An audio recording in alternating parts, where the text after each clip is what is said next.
Cuando era chico y estaba en edad escolar, mis papás siempre me decían que no me podía ir con cualquiera de la escuela. Ellos me iban a ir a buscar. No me podía ir con cualquier persona que viniera en el nombre de mis padres a decirme que había pasado algo. Y ellos me decían, si un día viene alguien que no conoces y te dice, mira, le pasó un accidente a tu papá, le pasó un accidente a tu mamá y no van a poder llegar hoy a la escuela y nos mandaron a nosotros a buscarte, nunca te vayas con ellos. No te vayas con ellos, no les creas. Nunca vamos a mandar a alguien que no conozcas. Siempre vamos a ir nosotros a buscarte, y si nosotros no podemos, vamos a mandar a alguien de la familia, alguien que conozcas. Así que no importa lo que te digan, no importa cómo vienen vestidos, no importa lo que te ofrezcan, si te regalan caramelos o lo que sea, vos no te vayas con alguien que no conoces. Confía en nosotros. Siempre me decían mis padres. Hoy vamos a ver un pasaje en la Escritura donde también se nos pide ser desconfiados, en cierta manera. Donde se nos pide no creerle a cualquiera que dice venir en nombre de nuestro Padre Celestial. No te vayas con cualquiera que venga por ahí. Y también vamos a ver qué herramientas tenemos para poder identificar a aquellos que vienen de parte de Dios y a aquellos que no. Acompáñenme en la primera de Juan 4, del 1 al 6. Amados, no crean a todo espíritu, sino prueben los espíritus para ver si son de Dios. Porque muchos falsos profetas han salido al mundo. En esto ustedes conocen el Espíritu de Dios. Todo espíritu que confiesa que Jesucristo ha venido en carne es de Dios. Y todo espíritu que no confiesa a Jesús no es de Dios. Y este es el espíritu del anticristo, del cual ustedes han oído que viene y que ahora ya está en el mundo. Hijos míos, ustedes son de Dios y han vencido a los falsos profetas, porque mayor es aquel que está en ustedes que el que está en el mundo. Ellos son del mundo, por eso hablan de parte del mundo, y el mundo los oye. Nosotros somos de Dios. El que conoce a Dios nos oye. El que no es de Dios no nos oye. En esto conocemos el espíritu de la verdad y el espíritu del error. Juan comienza diciendo amados, y era una expresión bastante común en él. Y no es solamente una mera formalidad o una costumbre que él tenía. Juan amaba a las personas a las cuales estaba escribiendo. Juan amaba a la comunidad de creyentes. Juan amaba a las personas con las cuales había compartido. Y ahora estaba instruyendo a través de cartas. Juan da instrucciones a sus hermanos porque los ama. Mis papás me advertían cuando estaba en edad escolar porque me amaban. Los pastores alertamos a la gente de los falsos maestros porque los amamos.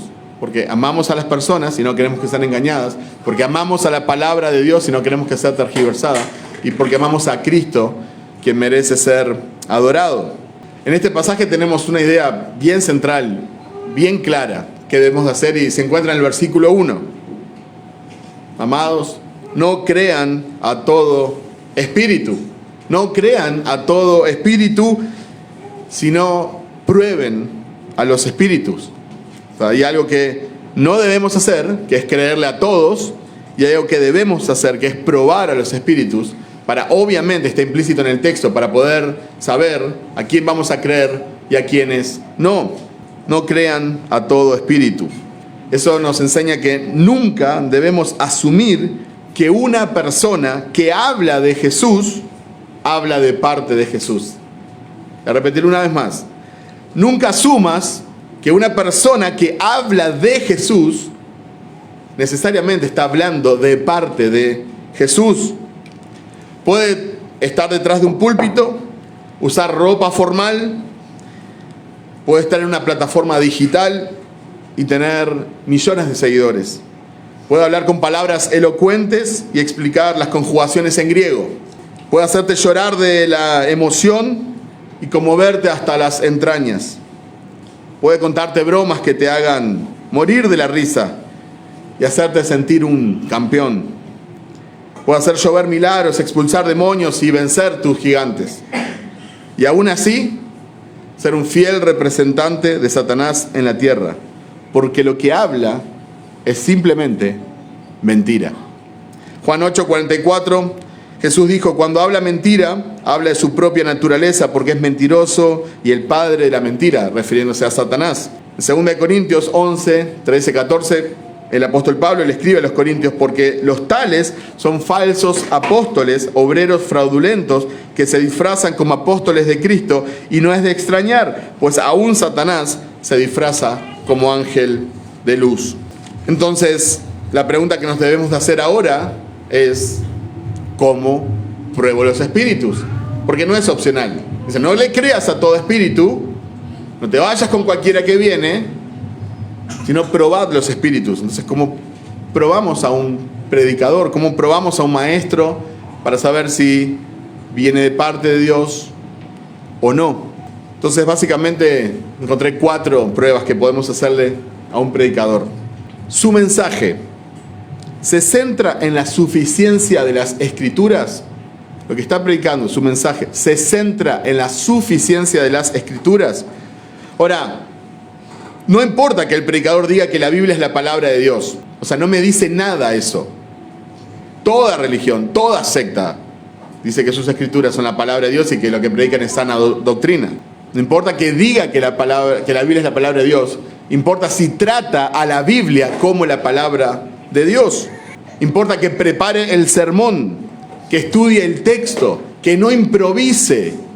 Por más elocuente que pueda ser y por más chistoso y por muy buen comediante o comunicador que pueda ser, preparó el texto, estudió el texto, se metió en el texto, profundizó, se zambulló, buscó las profundidades del texto. Eso es estar con Dios, eso es estar en el secreto con Dios. No es algo místico, no es algo de hacer tipo yoga, es meterte en la Biblia para que cuando salgas tengas algo para compartir con las personas, que me dé la idea central del texto, que me ayude a entender el texto, que me muestre dónde el texto apunta a Cristo, que me enseñe cómo el texto se relaciona con otros versículos, que no me hable de temas del momento que sean relevantes a la cultura, solo por el hecho de ser relevante a la cultura, que dice el texto en su contexto, que enseña el texto que debo hacer o dejar de hacer. Así me doy cuenta si la persona realmente está tomando la Biblia como la palabra inspirada de Dios o como solo un trampolín para poder saltar y decir lo que quiere decir. La segunda pregunta que me debo hacer es, ¿su mensaje se centra en la gloria de Dios? Ahora, no necesito que el predicador me diga 14 veces cada 2 minutos, ¡Gloria a Dios! ¡Gloria a Dios! No significa que está dándole la gloria a Dios. Hay gente que se vive exaltando a sí mismo, viven hablando de ellos mismos, pero siempre, ¡Gloria a Dios! No, la gloria es para Dios. Fíjate que cuando yo, toda su vida apunta a Él, pero gloria a Dios. No necesito que digas gloria a Dios cada 2 minutos, pero necesito que tu mensaje esté centrado en la gloria de Dios. No quiero que estés hablando media hora de tus anécdotas y de vos mismo. No quiero que te promociones todo el tiempo. No quiero que estés enfocado en cómo Dios te ha usado para su gloria. Quiero que me hable de los atributos de Dios. Quiero que me muestre cuán santo es Dios, que me muestre cuánto necesito el Evangelio. Eso es una predicación para la gloria de Dios. Predicación que apunta a Cristo. Que cuando la gente sale no diga, ¡qué buen predicador!, sino que diga, ¡qué buen Salvador! ¡Qué Señor excelso! ¡Qué Dios tan alto que tenemos! ¡Cuán indigno soy! ¡Cuán pequeño! ¿Qué hago vivo? ¿Por qué no me mató en la noche con todo lo que pequé ayer? Eso fue una prédica que Dios usó para su gloria. No una prédica que nos conmovió necesariamente. No una prédica que me hizo pasar un buen momento, olvidarme de mis problemas. Es una prédica que me tiró contra la cruz de Cristo. Eso es una prédica para la gloria de Dios. Y eso me lleva a la tercera prueba. Su mensaje se centra en el Evangelio de Jesucristo. No me importa si estás hablando de Proverbios, si estás hablando del Antiguo Testamento, no me importa si estás hablando de Eclesiastés. A mí tirame contra el Evangelio de Jesucristo, porque no tengo esperanza sin el Evangelio de Jesucristo, no tengo consuelo sin el Evangelio de Jesucristo, no tengo nada sin el Evangelio de Jesucristo. Y no significa que cada pasaje de la Biblia habla literalmente y directamente de Jesucristo, pero la Biblia apunta al plan de redención de Dios y apunta a Cristo. Desde Génesis a Apocalipsis apunta a Cristo. El pastor, este predicador, esta persona, predica de la necesidad de salvación Predica sobre la necesidad de que Dios derrame su gracia. Predica que la salvación se obtiene solo por la fe en Jesucristo. Predica sobre la total depravación del ser humano. Predica que Cristo se hizo maldición para rescatarnos de la maldición de la ley. Predica que Dios destrozó a su Hijo, derramando su ira por nuestras iniquidades. Predica el consuelo del Evangelio, la esperanza del Evangelio, la gloria del Evangelio. ¿O solo te hace sentir bien contigo mismo? Cuando Pablo le escribió a los Gálatas 1:8, pero si aún nosotros o un ángel del cielo les anunciara otro evangelio contrario al que le hemos anunciado, sea anatema o caiga bajo maldición. Y por último, su mensaje se centra en el poder del Espíritu Santo. La función del predicador es hacer ver a las personas su incapacidad de cambiarse a sí mismas. Esa es la función del predicador. La necesidad de Dios, la necesidad de un Salvador, la necesidad de la gracia. Nunca ser las personas autosuficientes e independientes que pueden vivir sin Dios. Porque lo único que hacemos cuando nosotros hacemos eso como predicadores es que las personas sean más civilizadas, sean más domesticadas, cambien ciertas funciones en su vida para ser un poquito más normales, para ir un poquito más de acuerdo con la sociedad, para que quizás no vayan presos, para que quizás no tengan problema en la sociedad o en su matrimonio, con sus hijos. Pero el Evangelio es más profundo que eso. Debemos demostrar la capacidad del Espíritu Santo de transformar a las personas para que sean cada día más parecidas a Cristo. Y ahora lo mismo, un predicador puede hablar mucho del Espíritu Santo y aún así no tener al Espíritu Santo. Mateo 7, 22, 23 dice: muchos me dirán en aquel día: Señor, Señor, ¿no profetizamos en tu nombre? Y en tu nombre echamos fuera demonios, en tu nombre hicimos muchos milagros. Entonces les declararé: jamás los conocí, apártense de mí, los que practican la iniquidad. Estas personas venían en el nombre de Jesús, decían estar llenas del Espíritu Santo, hacían milagros, echaban demonios, estaban enseñando, estaban profetizando, pero Jesús no tenía nada que ver con ellos. Por eso debemos de probar los espíritus. El Espíritu Santo no es un genio de la lámpara que cada vez que lo llamamos nos concede nuestros deseos. El Espíritu Santo no es un genio de la lámpara que simplemente lo llamo y está ahí a las órdenes esperando para concederme mis deseos. El Espíritu Santo es mucho más que un dador de dones, mucho más. Hay personas que solo se enfocan en los dones o posibles dones que podría dar el Espíritu Santo. El Espíritu Santo santifica a los creyentes apartándolos del pecado, regenera el corazón y la mente, convence de pecado, bautiza, sella, nos guía, glorifica a Cristo, intercede por los creyentes, enseña y nos recuerda toda verdad, hace morada en el creyente, da poder para que seamos sus testigos, produce fruto en nosotros, nos consuela en las aflicciones, nos da poder para vencer la tentación. Todo eso y mucho más hace el Espíritu Santo. Pero la gran mayoría de los creyentes, o la gran mayoría de las personas, de los evangélicos, hemos convertido el Espíritu Santo en un show, en un circo, donde vamos a entretenernos y vamos a ver su actuación. Entonces, un verdadero predicador del Evangelio se centra en la suficiencia de las Escrituras, se centra en la gloria de Dios, se centra en el Evangelio de Jesucristo y se centra en el poder del Espíritu Santo. Y una pregunta que quizás resume estas 4 pruebas podría ser, cuando estás escuchando a un predicador o estás siguiendo a alguien: su mensaje, lo que está predicando, ¿te lleva a la cruz para morir junto a Cristo o te lleva frente al espejo para admirar tu grandeza? Su mensaje, ¿te lleva a la cruz para morir junto a Cristo o te lleva frente al espejo para admirar tu grandeza? Ahora, el texto también nos habla un poco más de los falsos profetas para que no sea tan difícil para nosotros poder identificarlos. En el texto encontramos la identidad y la realidad de los falsos profetas. Versículo 5 nos dice que son del mundo. Significa que son amigos de esta sociedad. También nos dice que hablan de parte del mundo. Por eso muchos que se dicen cristianos, que se dicen evangélicos, que se dicen predicadores, muchos apoyan ideologías e ideas contrarias a la palabra de Dios. ¿Por qué? Porque ellos son amigos de la sociedad y quieren ser seguidos por multitudes y quieren ser populares. Por eso, por ejemplo, muchos apoyan la comunidad LGTBIQ, RXYZ y todo lo que le van agregando. Por eso cuando les preguntan, ¿es pecado el homosexualismo? No dicen nada. Bueno, es que Dios amó, todos somos pecadores. ¿Sí? ¿Por qué no dicen sí o no? ¿Por qué no son claros? Porque no quieren perder seguidores. ¿Por qué? Porque son amigos de esta sociedad. ¿A ese tipo de personas escuchás vos? ¿A ese tipo de personas cantás sus canciones? Dicen groserías, cantan groserías para la gloria de Dios. No se pronuncian en contra del aborto. Ellos, los falsos profetas, son los megáfonos de esta sociedad dentro de la iglesia. Son las personas que hemos permitido que se metan dentro de la iglesia para proclamar el mensaje que es contrario a la palabra de Dios, el mensaje de esta sociedad. Entran por medio de la música, youtubers, influencers, media iglesias, libros y un gran etcétera.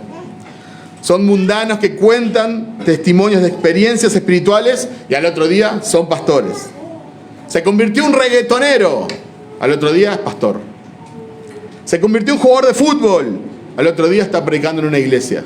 Ahora, en este texto, en el versículo anterior, 1 Juan 3:24, se nos menciona al Espíritu Santo directamente. 1 Juan 3:24 dice: el que guarda sus mandamientos permanece en él y Dios en él. Y en esto sabemos que Él permanece en nosotros, por el Espíritu que nos ha dado. ¿Cuál es el Espíritu que nos ha dado? El Espíritu Santo. Así como los creyentes tenemos al Espíritu Santo, Juan nos deja claro que hay otros espíritus que no son santos. Otros espíritus que no vienen de Dios. Esto fue lo que Pablo le escribió al joven pastor Timoteo. 1 Timoteo 4:1. El Espíritu dice claramente en los últimos tiempos: algunos se apartarán de la fe, prestando atención a espíritus engañadores y a doctrinas de demonios. Esto es lo que dice la Escritura. No es que estamos exagerando. Le llama doctrinas, enseñanzas de demonios. Porque el Espíritu Santo no es el único espíritu que anda por ahí. En el versículo 3, Juan agrupa estos espíritus bajo el espíritu del anticristo. En el versículo 6 los pone bajo espíritus de error. ¿Pueden verlo en el texto? Versículo 3, espíritu del anticristo. Versículo 6, espíritu de error. Pablo le llamaba doctrinas de demonios. El espíritu del anticristo tiene como mayor meta hacernos creer en un Jesús errado. Presten atención a esto. El espíritu del anticristo tiene como mayor meta hacernos creer en un Jesús errado. La meta de los falsos profetas no es llevarnos al ateísmo, es que pongamos nuestra fe en un Jesús diferente al de las Escrituras. Por eso hay tantos engañados. Si viniera alguien acá adelante, se parara y dijera: hay que adorar a Satanás. Somos cristianos, no somos satánicos. A que sea ateos, Dios no existe, nadie le creería. Pero sin embargo, cada domingo, en la mañana, se paran predicadores detrás de un púlpito y guían a las personas a un Jesús que nada tiene que ver con las Escrituras, por medio de un evangelio que nada tiene que ver con las Escrituras, y todas las personas: amén, amén. Acá está mi diezmo, plata, toma. Comprate un jet privado, así seguís esparciendo tus mentiras. La meta de los falsos profetas no es llevarnos al ateísmo, es que pongamos nuestra fe en un Jesús diferente. Muchas personas tienen la tendencia de moldear a Jesús en una versión que se ajuste a su comodidad. Tergiversan tanto, lo cambian tanto, lo moldean tanto para tener una versión que no los incomode. Este Jesús está bien. Este Jesús no, este Jesús me complica mucho. Queremos un Jesús que se ajuste a nuestros deseos, un Jesús que no nos moleste, un Jesús a nuestra imagen y semejanza, una especie de amuleto de la suerte que sacamos cuando necesitamos un favor, un genio de la lámpara que aparezca cuando lo llamamos para cumplir nuestros deseos. Pero Juan nos dice: no crean a todo espíritu, sino prueben los espíritus. No crean a todo espíritu. No dice la palabra, no crean. Cuestioná. ¿Por qué nunca te cuestionás? ¿Por qué escuchás a cualquiera que viene en el nombre de Jesús? Cuestioná, no creas, probá los espíritus. ¿Cuál es el Jesús de los falsos profetas? Dice el versículo 2, todo espíritu que confiesa que Jesucristo ha venido en la carne es de Dios. Todo espíritu que no confiesa a Jesús no es de Dios. Versículo 3.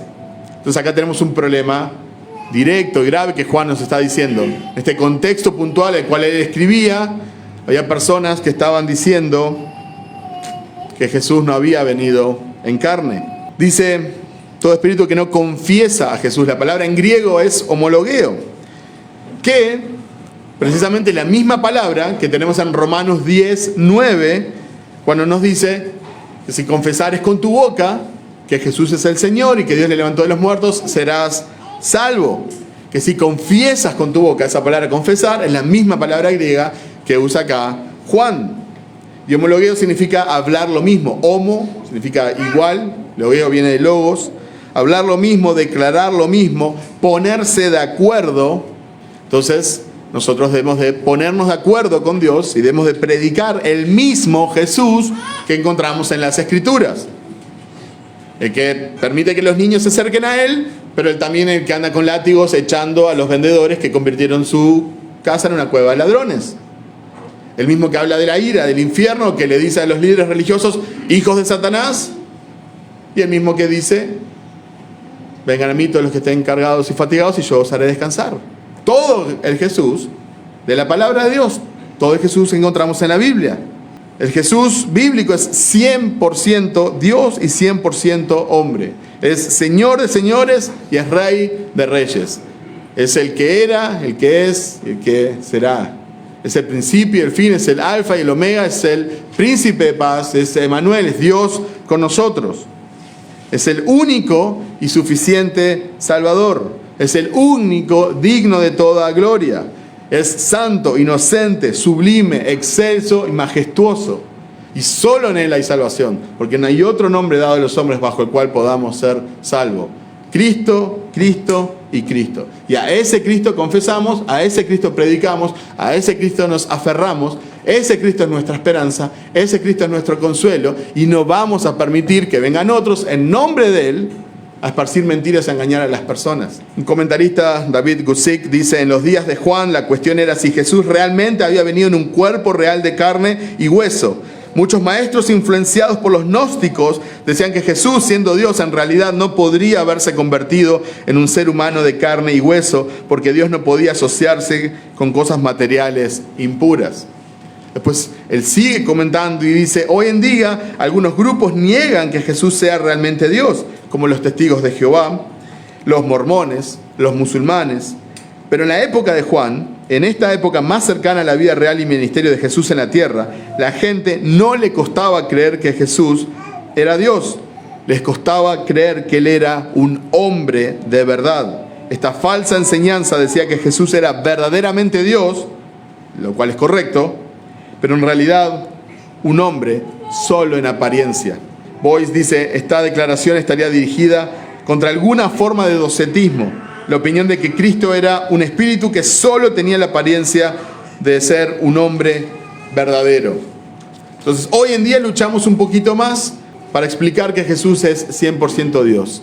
Pero hubo momentos, hubo épocas y hubo grupos que se dedicaron a atacar la humanidad de Jesús, como si Jesús fuera simplemente un fantasma que a veces aparecía con apariencia humana. ¿Y por qué es importante esto? Porque toca directamente la doctrina de la expiación. Necesitábamos un representante de la raza humana que muriera en nuestro lugar, que hiciera expiación por nuestros pecados, porque la paga del pecado es muerte. Entonces necesitábamos que un representante, un segundo Adán, uno que hiciera las cosas bien, nos pasara sus méritos, porque los méritos que nos pasó el primer Adán es pecado y muerte. Por eso es importante y por eso las doctrinas son tan importantes. Los falsos profetas no son modernos, no es un fenómeno de ahora, ni siquiera tan solo de 2000 años, como en el caso más o menos lo que estamos leyendo de Juan. Por ejemplo, en Jeremías, y me gustaría que me acompañen a la palabra de Dios, Jeremías 23, 16 al 18, tenemos un mensaje directo para los falsos profetas. Así dice el Señor de los ejércitos: no escuchen las palabras de los profetas que les profetizan. Ellos los conducen hacia lo vano. Les cuentan las visiones de su propia fantasía, no de la boca del Señor. Dicen de continuo a los que me desprecian: el Señor ha dicho, tendrán paz. Y a todo el que anda en la terquedad de su corazón dicen: no vendrá calamidad sobre ustedes. Pero ¿quién ha estado en el consejo del Señor y vio y oyó su palabra? ¿Quién ha prestado atención a su palabra y lo ha escuchado? Podremos leer todo el capítulo 23, es un capítulo espectacular. Dios sigue hablando en contra de los falsos profetas. Y parecería, cuando leo esto, parecería que a Dios le dolía en su corazón que especialmente estos falsos profetas le decían a las personas que aborrecían a Dios, que caminaban de espalda a Dios, que hacían lo contrario de lo que Dios quería, a ellos parece que les decía: todo va a estar bien. Everything is gonna be alright. Hacían canciones también, bilingües. Pero Dios se dice: no los escuchen, no escuchen a esa gente, no los escuchen. ¿Cuál es la realidad y la identidad del creyente en contraposición a estos falsos profetas, falsos maestros? En versículos 4 y 6 nos dice el texto: somos de Dios. Somos de Dios. Qué hermoso. 3 palabritas: somos de Dios. ¿Qué diferencia? Jesús no le dijo eso a los líderes religiosos de su época. Dijo: son hijos de Satanás, son hijos de su padre el diablo. Juan nos recuerda: somos de Dios, somos su propiedad, Él nos compró, somos suyos, somos hijos, nos adoptó, nos escogió antes de la fundación del mundo para que seamos santos y sin mancha. Somos de Dios. Versículos 4 y 6. En el 4 también dice: hemos vencido a los falsos profetas. También dice el 4: el espíritu que mora en nosotros es mayor que el espíritu de los falsos profetas. Es mayor que el espíritu que está en el mundo. Y en el versículo 6 se nos dice que escuchamos a los que predican la palabra de Dios fielmente. Escuchamos a los que vienen de Dios en lugar de escuchar a los falsos profetas. ¿Por qué? Porque somos de Dios. Esa es nuestra identidad y esa es nuestra realidad. Voy a leer el versículo 6 para recordar las palabras de Juan. 1 Juan 4:6. Nosotros somos de Dios. El que conoce a Dios nos oye. El que no es de Dios no nos oye. En esto conocemos el espíritu de la verdad y el espíritu del error. Esta es una característica que diferencia a los hijos de Dios de los incrédulos. Los hijos de Dios se deleitan en escuchar la palabra de Dios. Buscan iglesias donde prediquen la palabra de Dios. Escuchan a predicadores que prediquen la palabra de Dios. Leen libros donde estén basados, fundamentados y se exalte la palabra de Dios y el evangelio de Jesucristo. Van a campamentos donde más allá de la diversión y de las instalaciones se predique la palabra de Dios para que la palabra de Dios los desafíe y los ayude a crecer. Escuchan música que está basada en la palabra de Dios, que exaltan el evangelio de Jesucristo, no que está hecha por falsos profetas. Esa es una característica. Los hijos de Dios buscamos, anhelamos, nos deleitamos en la palabra de Dios fielmente predicada. Totalmente lo contrario a los incrédulos. Los hijos de Dios se complacen en cantar el evangelio. Los hijos de Dios aman estudiar la Biblia para estar seguros que están creyendo la sana doctrina. La sana doctrina no es una pastilla que te tomás: ya me tomé la sana doctrina. No es una vacuna. Tenés que estudiar día a día la palabra para poder estar seguro que estás consumiendo la sana enseñanza que viene de la palabra de Dios. Porque hay personas en iglesias donde todo es un show de hombres y para hombres. ¿Por qué esas personas están ahí? Porque hay gente que escucha a predicadores que solo entretienen y no predican el evangelio. ¿Por qué los escuchan? ¿Por qué cuando los confrontás y les preguntás: ¿por qué escuchás a tal predicador? Lo defienden a capa y espada. Pero él es bíblico. Él habla de Jesús. Él menciona a Jesús. Hemos bajado tanto el estándar que cualquier persona que no pida dinero directamente es sana doctrina. Cualquier persona que no te esté exigiendo el diezmo cada rato, entonces no es sana doctrina. Porque no habla solo de dinero. Es un poquito más profundo que eso. Podríamos profundizar más y llegar a decir por qué existen falsos profetas. ¿Por qué existen falsos profetas? Bueno, Jonathan Edwards, el pastor Juan Carlos lo citaba el domingo pasado, considerado el mayor teólogo de la historia de Estados Unidos, una mente brillante, aguda. Jonathan Edwards dijo: los falsos maestros son el juicio de Dios sobre las personas que no quieren a Dios, pero en nombre de la religión planean obtener todo lo que su corazón carnal desea. Permítame leerlo una vez más. Los falsos maestros son el juicio de Dios sobre las personas que no quieren a Dios, pero en nombre de la religión planean obtener todo lo que su corazón carnal desea. ¿Quiénes escuchan a los falsos profetas? Jonathan Edwards dicen: Dios se los está juzgando, Dios los está entregando a esos falsos profetas. Ese es el juicio de Dios. ¿Quieres otra cosa que no sea Dios? Toma. ¿No te sirve el Evangelio? ¿No te sirve Dios? ¿No es suficiente? ¿No te deleitas en la salvación, en la gracia, en la fe? Está bien, escucha. ¿Querés escuchar chistes, broma? Métele. ¿Querés dar tu dinero? Métele. ¿Querés escuchar que sos un campeón, que sos un fenómeno, que vas a prosperar, que vas a vencer a tus gigantes? Métele, dale, tranquilo. Ese es el juicio de Dios. Y es de los más severos, cuando Dios te deja en tu pecado, cuando Dios te deja hacer, cuando Dios quita su mano. Dios disciplina a los que ama, a los que toma por hijo. Según el texto en primera de Juan, versículo 5 dice: los que son del mundo. ¿Quiénes escuchan a los falsos profetas? Los que son del mundo, los que son de la sociedad. Versículo 6 dice que escuchan al espíritu del error. Tienen el espíritu de verdad y tienen el espíritu de error y deciden el espíritu de error. Mentime que me gusta. Ese es el eslogan, ¿verdad? Decime, dale, decime lo que quiero escuchar.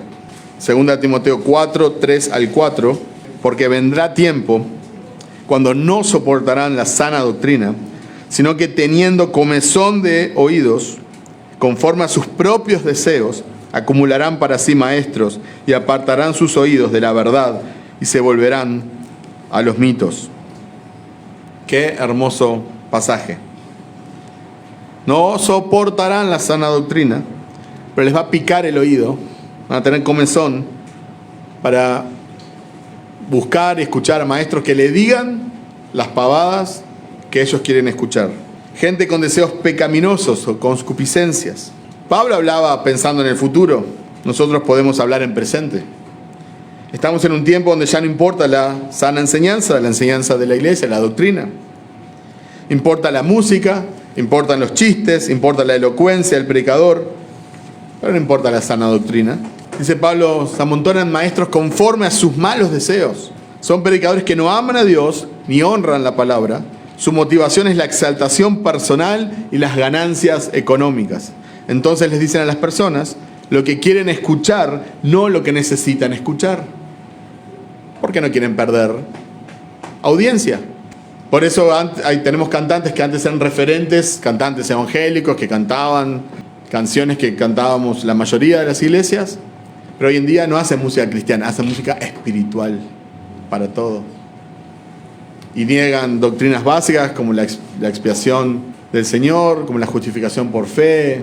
Le preguntaron a uno en CNN un día: ¿crees en el infierno? Bueno, hay 4 posturas. ¿Sí o no? Pero no quiere ofender a nadie porque no quieren dejar de hacer conciertos, no quieren dejar de tener vistas, likes, seguidores.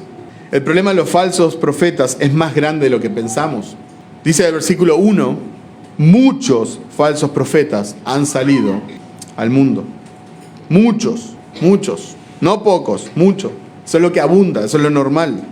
En el versículo 4, 1 Juan 4:4, dice: hijos míos, ustedes son de Dios y han vencido a los falsos profetas, porque mayor es aquel que está en ustedes que el que está en el mundo.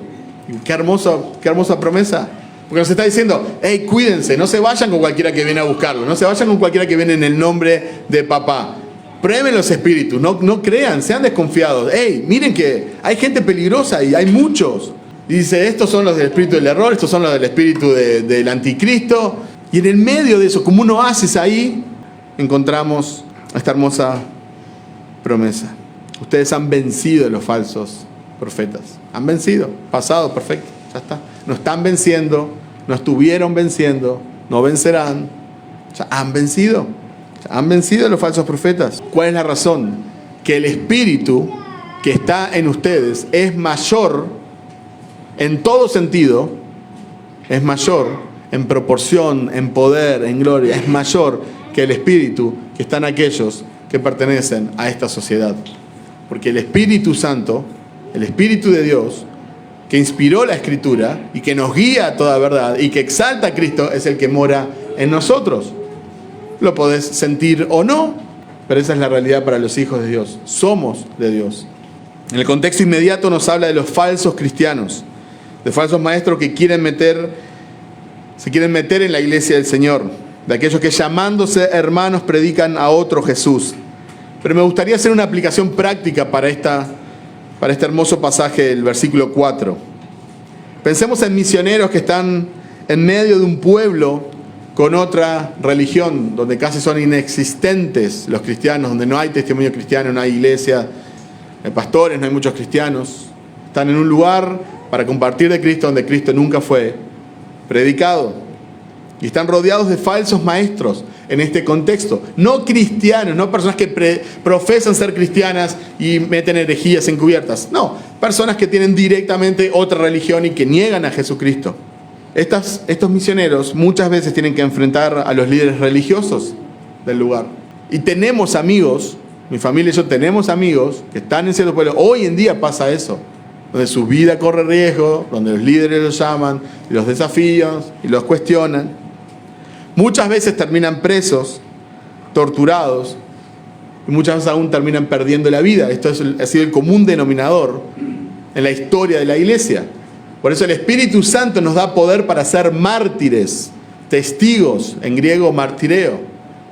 Es dar tu vida por el mensaje. Es predicar a Cristo, contarle a otros de Cristo, al punto de tener que entregar tu vida. Y el Espíritu Santo te va a fortalecer para eso. Igualito al Evangelio de la Prosperidad. Pero imagínense que estás leyendo esto y estás rodeado de estos falsos profetas, pues profesan algo falso. Y lees, has vencido a los falsos profetas. Mayor es el Espíritu que está en vos que el que está en ellos. Imagínense el consuelo y la esperanza que obtienen de estos versículos. Los falsos profetas pueden multiplicarse como ratas, pero no podrán nunca contra la iglesia del Señor. Y esa es nuestra fe, nuestra esperanza y nuestro consuelo. Y para terminar, simplemente me gustaría leer un pasaje anterior a este, 1 Juan 2, 21 al 26. No les he escrito porque ignoren la verdad, sino porque la conocen y porque ninguna mentira procede de la verdad. ¿Quién es el mentiroso? Sino el que niega que Jesús es el Cristo. Este es el anticristo, el que niega al Padre y al Hijo. Todo aquel que niega al Hijo tampoco tiene al Padre. El que confiesa al Hijo tiene también al Padre. En cuanto a ustedes, que permanezcan ustedes lo que oyeron desde el principio. Si en ustedes permanece lo que oyeron desde el principio, ustedes también permanecerán en el Hijo y en el Padre. Y esta es la promesa que Él mismo nos hizo, la vida eterna. Les he escrito estas cosas respecto a los que están tratando de engañarlos. Entonces, hermanos, que podamos abrir nuestros ojos, pero también abrir nuestro corazón. Y que podamos ser cautelosos, desconfiados. Que no creamos a cualquiera que viene en el nombre de Jesús, que no creamos a todo espíritu. Que los podamos probar para la gloria de Dios, para exaltar a Dios con nuestras vidas, con nuestros oídos, con nuestros ojos, con lo que hacemos, con lo que escuchamos, con aquello que nos alimentamos, para que podamos ser testimonios para otros. Y que el Señor nos pueda usar para su honra y gloria. Amén. Oremos.